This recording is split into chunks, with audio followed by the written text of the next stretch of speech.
sobre a segunda etapa da análise, que é a etapa média, né? Se na primeira nós falamos sobre coisas assim mais estruturadas, dessa montagem do setting, e a duração dessa etapa, que geralmente ela é pequena. Lembra que nós falamos assim de marcar algumas entrevistas para conversar, para a dupla ver se é isso mesmo, se vai firmar um contrato e tal. Essa etapa que nós vamos falar agora, ela é a mais longa e ela é a mais indefinida e a mais importante, né? Porque é ali que vão acontecer as coisas propriamente ditas, né? Então, uma coisa que eu gostaria de falar para vocês, em primeiro lugar, sobre a etapa média, porque daí ficou tudo combinado. Vocês acertaram, a pessoa vem naquele horário e tal. Você vai procurar manter uma estabilidade muito grande. A importância também que a gente falou do analista, o terapeuta, não ficar mudando o horário, ficar faltando, ter a coisa mais constante possível, né? Como que é importante, assim, cada vez que a pessoa vai lá no horário conversar com você, ela vai com uma porção de coisas para ser dita e realmente você está lá, né? Você abre a porta, você está ali à disposição para conversar sobre o que ela precisa, né? Muito duro para um paciente quando você esquece um horário. Você vê como que, se alguma vez isso acontece, a gente fica muito mortificada porque você sabe a importância que tem isso. E aqui eu vou pegar um gancho. Alguém que não é da área pode falar assim, não fica assim preocupado, depois você marca outro, né? Tudo bem, você vai repor e tal, mas nós sabemos que isso começa a mexer, não é, se o dentista esquecer um horário, tem uma importância assim de 50%. E se o analista esquecer, tem uma importância de 100%, porque não é o horário, né? É o significado e o símbolo disso. Então aqui o que eu vou começar a conversar com vocês é que na etapa média começa a ser trazida para o contato o que o Freud chamou de neurose de transferência. Que é isso, né? Então o Freud falava assim que você pode constatar que quando a pessoa está em andamento na análise, pode ser até que na vida dela particular os sintomas comecem até a diminuir, eventualmente até modificar, e começa aquilo que ela estava apresentando nas relações cotidianas, ela começa a passar para o contato com o analista. Então aqui é a sua oportunidade, né? Então, por exemplo, um paciente, ele pode ter falado assim para você, na etapa inicial: olha, eu vim aqui porque eu estou brigando muito na minha casa, nas minhas relações, porque eu sou uma pessoa muito possessiva, eu sou muito ciumento, eu quero saber onde foi, por que foi, com quem que estava, tal. Ele contou isso. Aí você começa a constatar que esse ciúme, essa posse, começa a acontecer na relação com você, né? Ele começa a questionar, ele começa a discutir. Ah, mas você não falou tal coisa, agora por que você está falando isso? Aonde você foi, por que foi, tal. Então essa é a chamada a neurose de transferência. Por que ela acontece, né? Grande parte dos conflitos, das situações difíceis, tinham sofrido uma repressão para a pessoa poder suportar. Como são coisas que desestabilizam a vida de uma pessoa, tem coisa que ela vai reprimir, no lugar disso, como o conflito não está resolvido, vão aparecer sintomas, né? Às vezes sintomas obsessivos, sintomas histéricos, que a gente chama assim, né? E o conflito está ali intacto, sem ter tido nenhuma compreensão, né? Conforme a pessoa vai trazendo isso para o contato, você sabe que está havendo uma revivência de coisas, e aí começa a função importante do analista, que é interpretar, né? Quer dizer, quando você está interpretando, você está tentando jogar alguma luz por que as coisas são daquele jeito, né? Então, por exemplo, quando a pessoa fica muito ansiosa, eu vou dando alguns exemplos, se algum ocorrer para vocês, vocês também podem ir falando. A pessoa às vezes fala assim, agora no mês de abril tem uma porção de feriado, né? Você vai emendar tudo, né? Você não vai trabalhar, né? Quer dizer, o que a pessoa está trazendo, né? Eu vou ficar sozinho, eu vou poder contar com você, ou você vai viajar, você vai fazer isso, vai fazer aquilo. Então, esse exemplo bem banal está fazendo a pessoa trazer conflitos que ela está rememorando alguma dor lá de trás, mas ela não se dá conta, né? Depois, eu gostaria de ler um trecho com vocês aqui de um trabalho do Freud que se chama Recordar, Repetir e Elaborar. E nesse texto, é um texto, entre outros, sobre técnica também, que é onde o Freud fala assim, que às vezes a pessoa não se recorda porque é muito doloroso ela poder sozinha entender o que é que se passava, né? Então, ao invés de recordar, de compreender, ela, sem saber porquê, repete, né? Quando vocês têm, assim, muitos exemplos em relação a esse assunto que nós estamos falando, da questão da compulsão à repetição. Inúmeros exemplos, né? Por exemplo, você sabe às vezes que você tem uma amiga, ela tem muito talento, muita capacidade e ela está indo bem. De repente, ela consegue uma promoção, uma coisa boa, não se sabe por que ela perde aquele emprego, né? E aí começa tudo outra vez, ela arruma outra, ela começa a ir bem. A hora que a pessoa começa a progredir, ela cai outra vez. Então, ali tem todo um material inconsciente. A pessoa não está fazendo associações de coisas que possam ter acontecido, né? Ela não se dá conta e ela faz repetir. Existe um ponto na compulsão à repetição que fala assim, a pessoa repete porque ela não tem controle, ela não tem conhecimento, mas ela, cada vez que ela repete, ela também tem uma ânsia de compreensão. Né? Então tem uma parte que é destrutiva no sentido de que não houve aprendizado, mas tem também essa parte que ela gostaria que houvesse, né?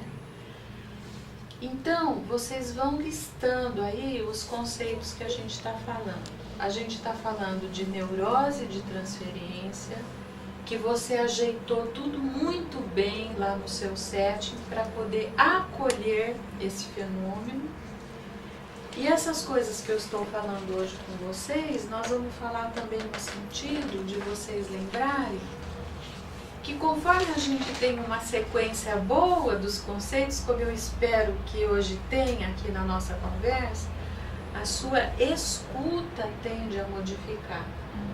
Entende? Quer dizer, quando você recebe o paciente e vocês começam a conversar, você começa a saber que vocês não estão batendo papo, né? Que o que se passa dentro de uma sessão, tudo bem, você conversa intimamente, longamente com o seu paciente, mas você não está conversando com ele como você conversa quando você está com uma amiga. Por quê? Porque você está, vou usar um termo assim, à cata de situações para poder interpretar, né?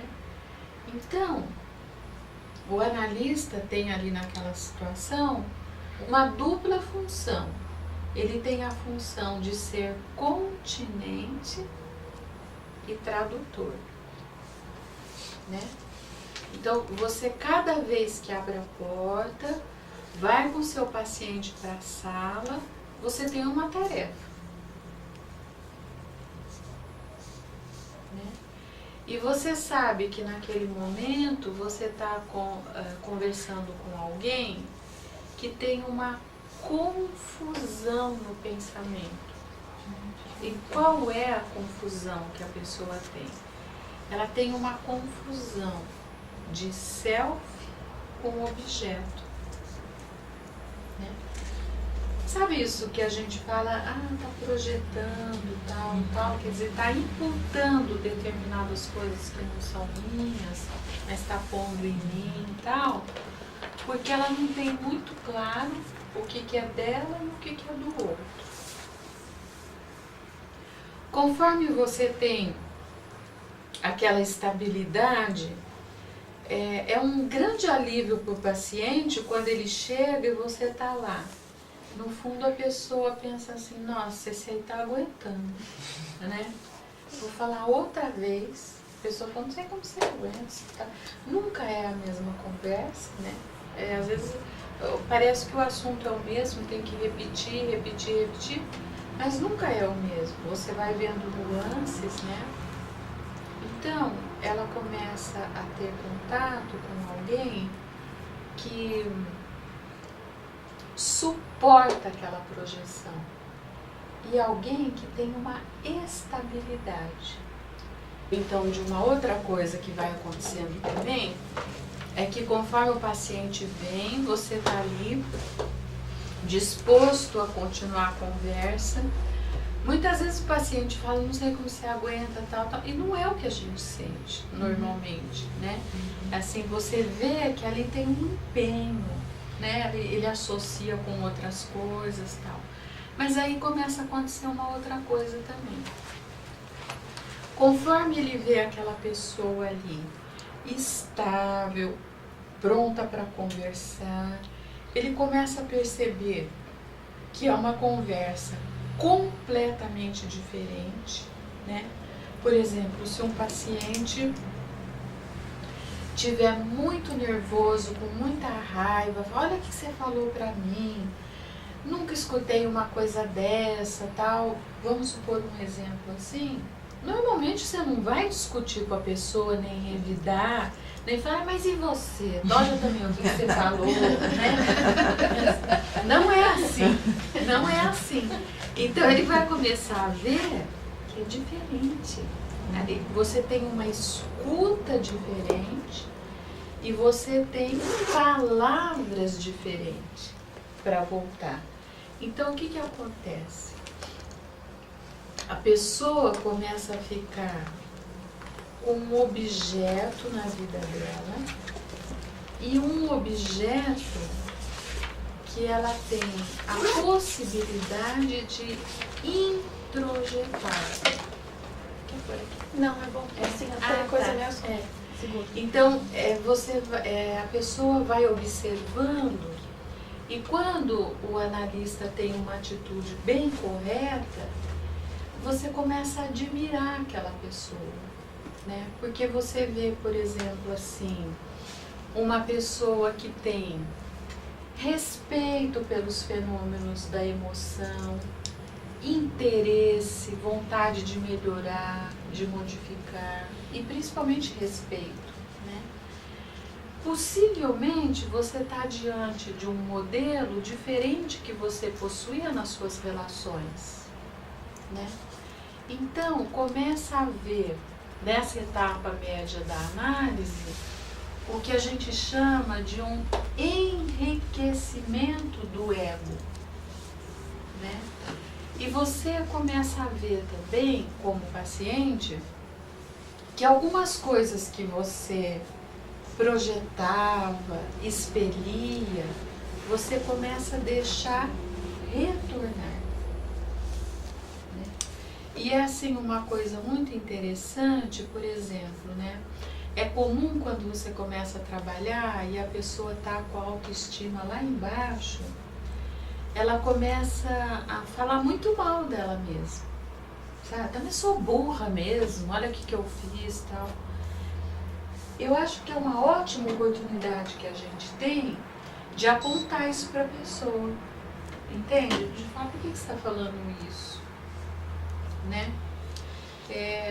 Eu estou percebendo que ao falar dessa forma, você também está me contando a maneira que você se trata, né?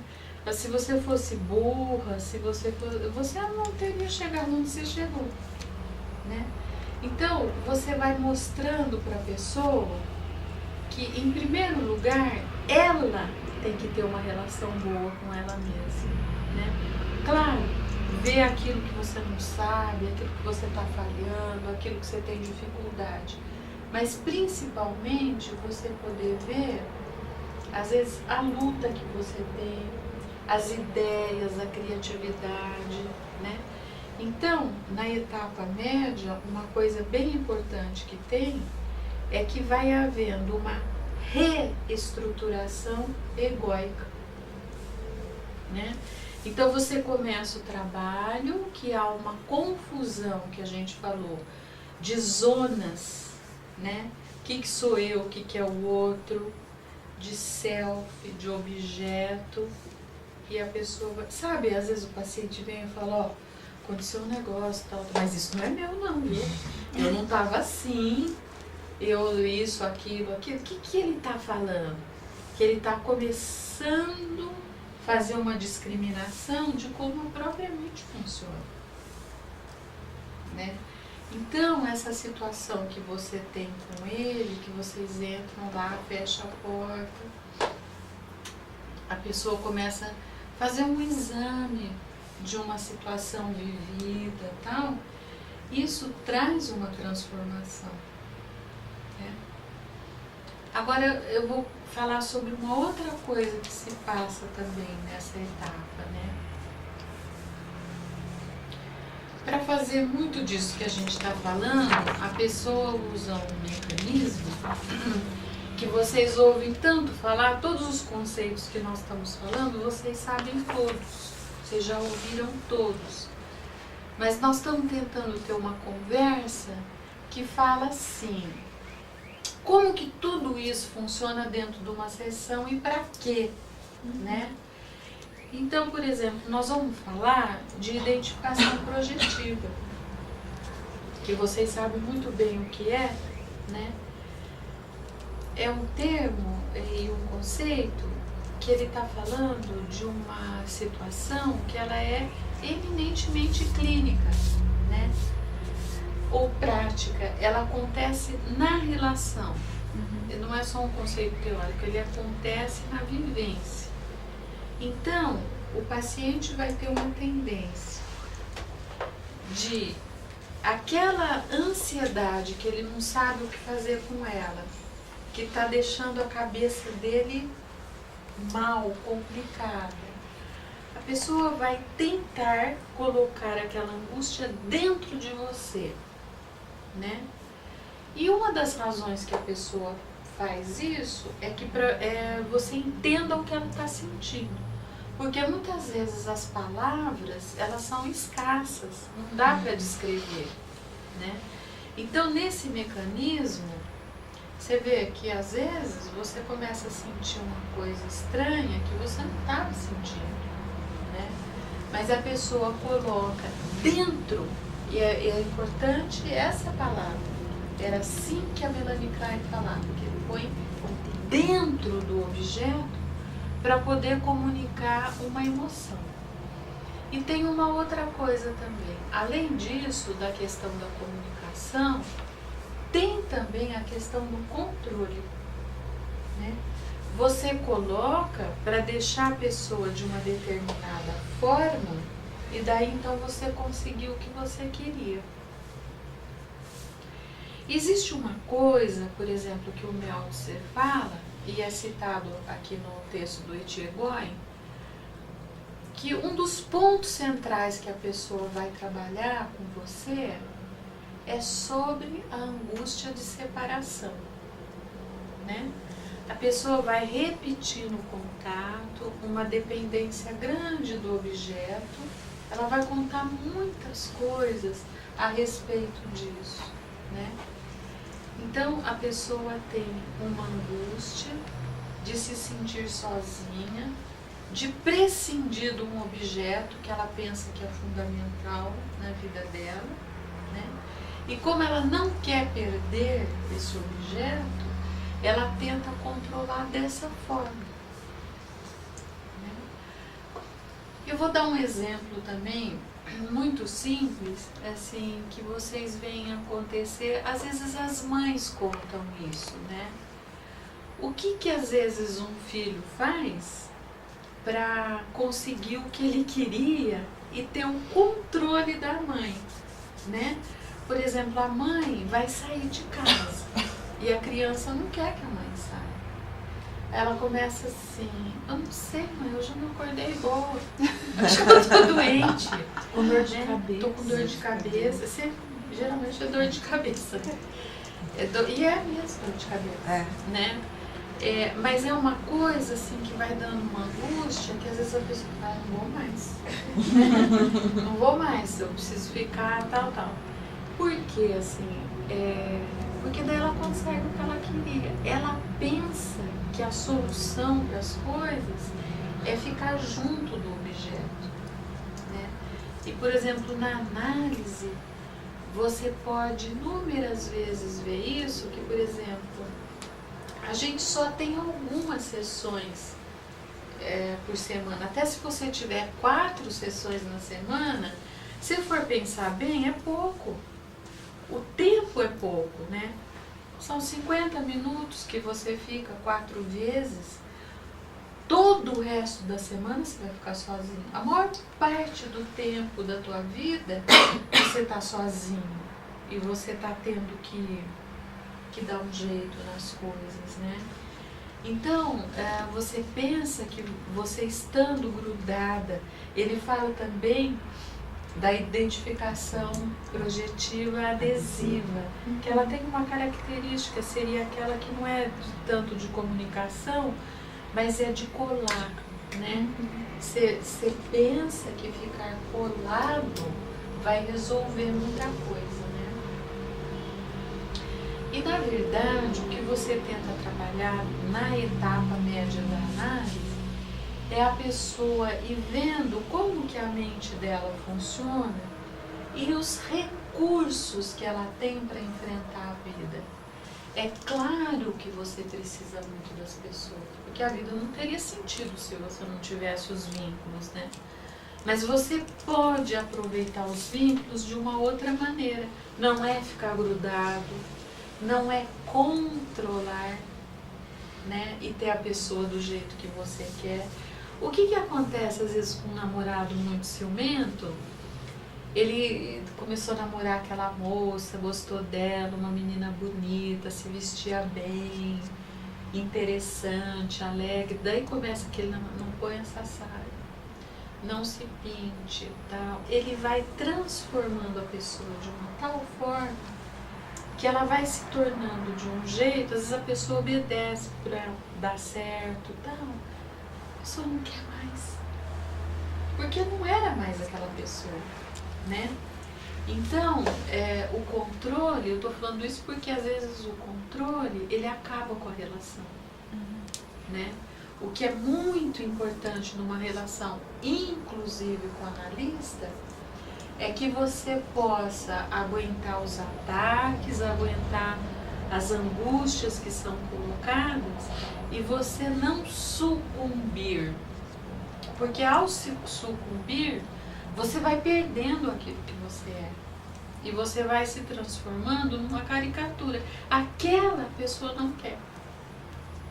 Né? Às vezes o que a pessoa admirava era exatamente a sua ousadia, a sua independência. Né? Então, são esses mecanismos que vão ocorrendo. Né? Não sei se alguém quer falar alguma coisa, fazer uma pergunta até aqui. Se vocês veem assim uma lógica nessa sequência do que a gente está falando, né? Sim. Porque vocês estão notando que não tem nenhuma novidade. Tudo isso vocês sabem, né? Mas o que a gente está tentando fazer é ordenar, né? O que se faz. E vai fazendo o caminho, né? O caminho, é. E aproveitando bastante o que é trazido, né? Porque então, assim, só para a gente recordar, a pessoa vai repetir os conflitos na relação com você. Você não precisa voltar lá para os 2 anos, o que aconteceu. Porque se tem uma situação traumatizante lá que ficou difícil, a pessoa vai repetir de bandeja na relação com você. Né? Então ela vai trazer. Uma coisa que você vê muito se repetir são as questões de voracidade. Né? A pessoa querer sempre mais, nunca tá bom. Ela vai falar, mas você não vai falar nada, só isso, né? Entende? Ela tá falando assim, eu quero mais, eu quero engolir, eu quero devorar. Né? Aí ela fica cheia de coisas que não precisa. Ela carrega um peso que não precisa. E ela não se dá conta. Por quê? Porque pode ter uma ansiedade que eu quero mais. E ela poder ver que ela não precisa de mais. Né? Então nós falamos isso, que tem uma repetição. E tem uma confusão de zonas, a pessoa não tem com clareza o que é self, o que é objeto. Aí você está no meio dessa confusão, você tem a função da interpretação, você tem a função de manter constante uma atitude diante do fenômeno, de não se deixar envolver, porque é fácil, é fácil.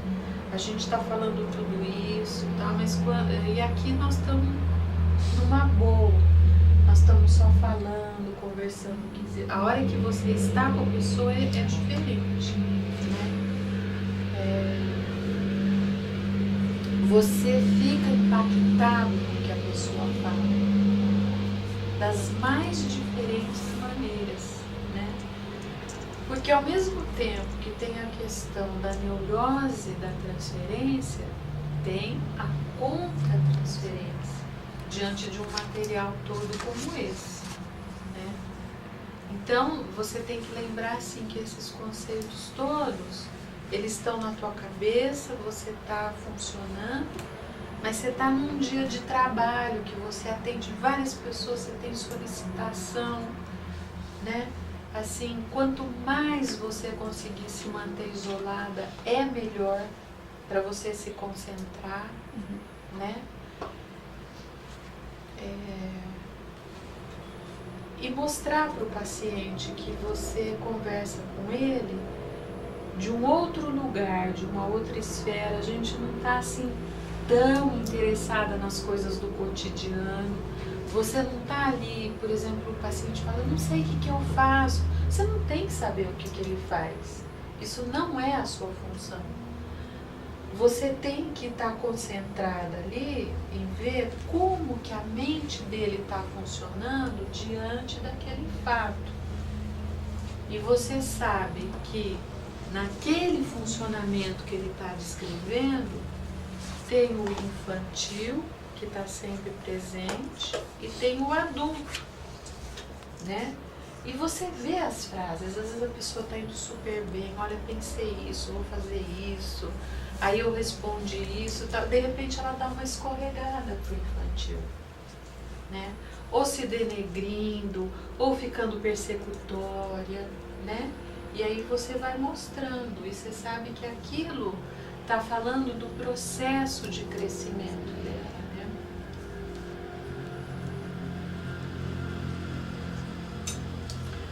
Agora, uma outra coisa que eu queria conversar com vocês é por que nós colocamos juntos esses dois textos, né? Tanto do Etiegoi, que vai falando da etapa média, como esse outro da Hannah Siegel, que vai falar sobre os fatores curativos dentro da análise, né? Eu não sei se vocês tiveram a oportunidade de ler, como que foi. Eu gostaria, depois na segunda parte, foi uma coisa que eu pensei também, para a gente ler juntos aqui os exemplos clínicos que ela deu, sabe? Porque ela trouxe 3, 2 de adulto, 1 de criança, que eu acho que vai dar margem para a gente conversar bastante coisa. Mas vocês viram que ela colocou nesse artigo como um conceito principal é a questão do insight, né? Dela falar assim, que a coisa mais importante que tem no processo é o paciente poder ter uma compreensão interna do que se passa com ele. Essa compreensão interna que a gente dá o nome de insight, né?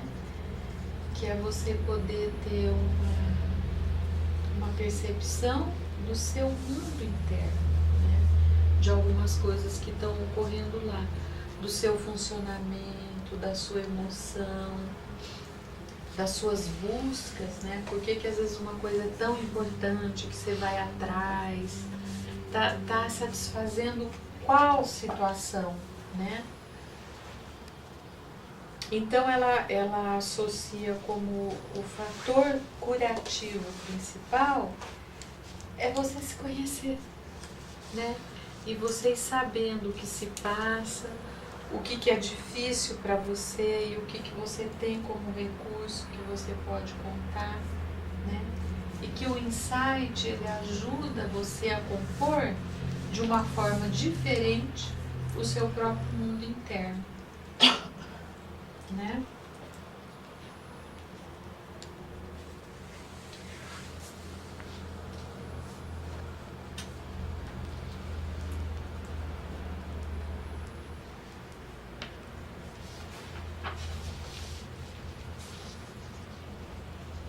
Uma coisa também que a gente poderia falar é um conceito que o Meltzer citado pelo Etiegoi, né? Isso que ele chamou na função do analista como o seio toalete, né?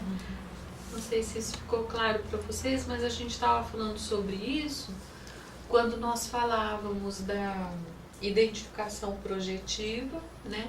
Que a pessoa, diante da angústia de separação, que ela fica muito ansiosa, com medo de ficar sozinha, sem recursos para enfrentar as situações, essa angústia muito grande que é gerada, o medo, a fobia, tudo isso, ela vai ter uma tendência a, eles usam a seguinte palavra, evacuar dentro do analista, né? Quer dizer, aquilo que ele está servindo só para sobrecarregar a mente, ele põe dentro do analista como se ele se descarregasse daquilo para poder abrir um espaço novo e ser preenchido com outros pensamentos que ele vai construir junto com o analista, né?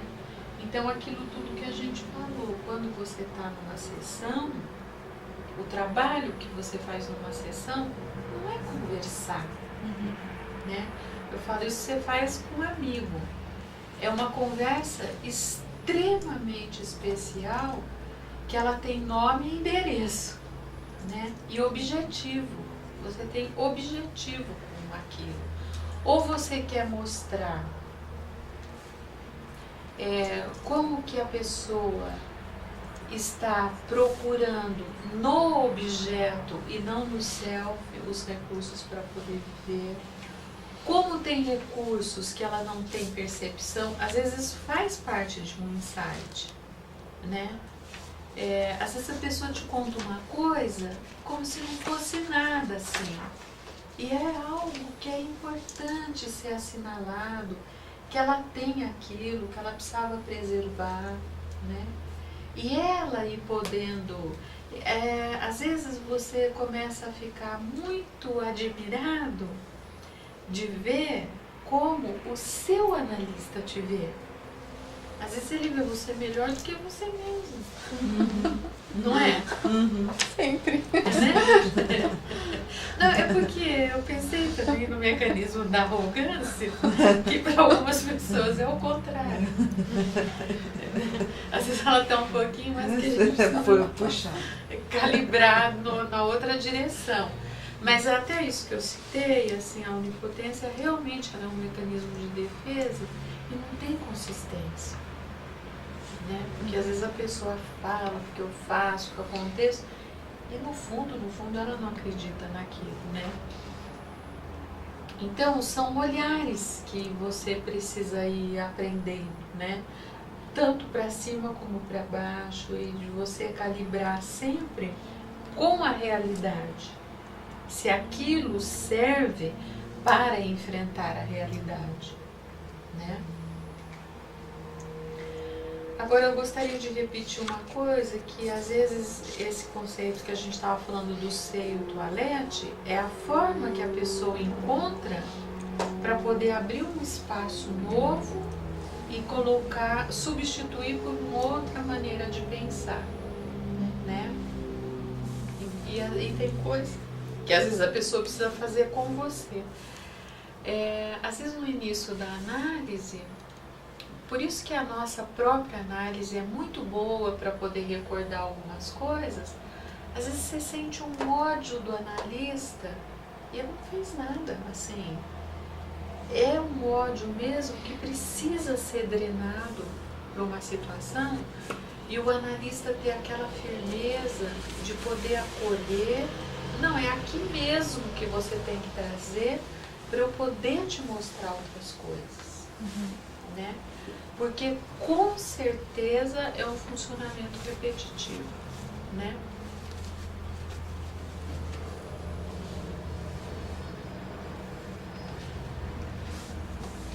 E outra coisa também bastante importante, essa questão do que vai sendo introjetado de uma forma diferente. Assim, como às vezes a pessoa está carente de objetos interessantes, né, para poder se identificar. Às vezes dentro da análise, né, fala-se coisa que você nunca tinha ouvido. Uma maneira de entender, uma maneira de pensar absolutamente nova, né, e que acrescenta muito, né.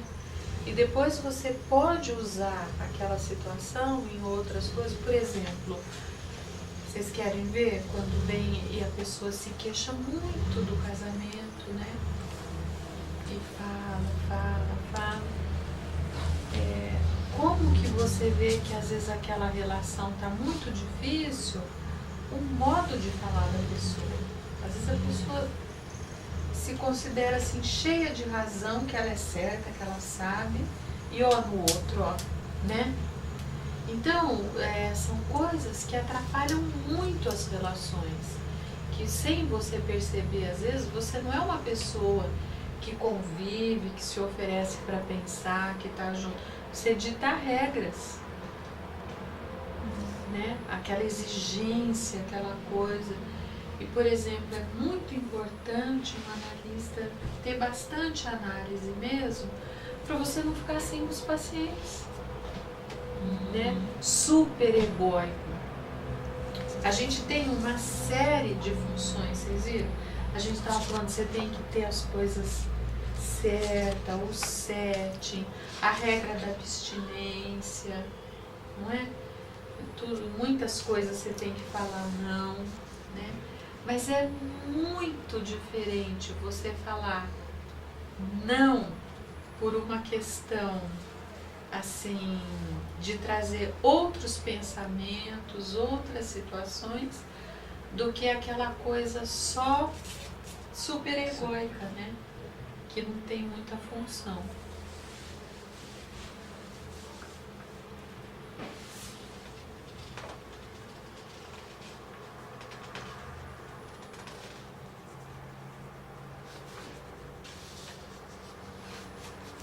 Bem, outra coisa também que a gente poderia abrir para conversar depois são os sentimentos assim mais difíceis que não tem muito lugar para ser conversado, né?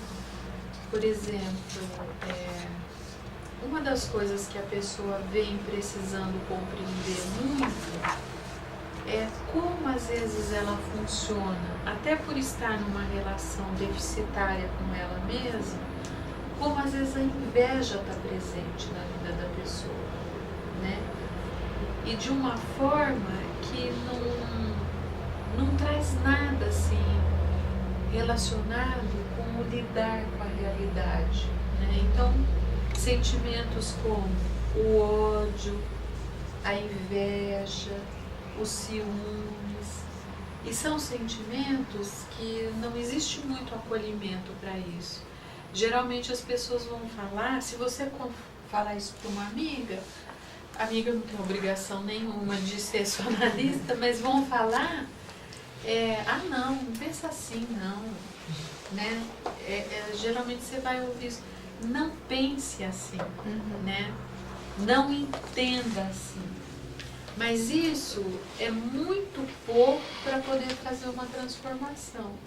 Por exemplo, é só dentro da análise que às vezes você pode entender que às vezes uma coisa que você sente inveja é produto de uma situação interna